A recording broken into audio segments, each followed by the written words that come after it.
Det havde jeg i starten, men det har jeg ikke mere. Det må de sgu gerne vide. Ligegyldigt du har haft en lortebarndom eller en dejlig barndom, så kan du ende med at blive hjemløs. Man har jo inde i hovedet et billede af, hvordan hjemløs ser ud. Og da jeg kigger mig selv i spejlet, lige da jeg flyttede her på Hellebro og kigger i sådan her, så tænker jeg sådan, sådan kan hjemløs også se ud.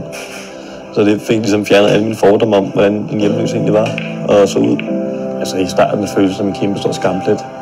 Men når man så kommer senere i det, så man lever jo bare sit liv, som man altid har gjort. Der var ikke noget vildt forandret i mit liv, selvom jeg var hjemløs.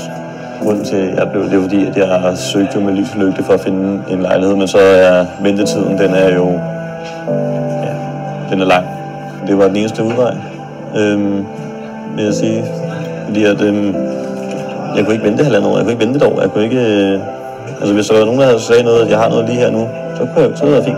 Men det var der ikke nogen, der havde. Jeg stod skrevet op til kollegiet, der stod jeg skrevet op i 4 måneder, før jeg fik et værelse der.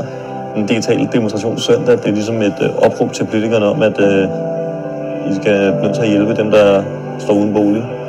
Nu må de voksne til at være voksne og hjælpe dem, der skal hjælpe dem senere hen.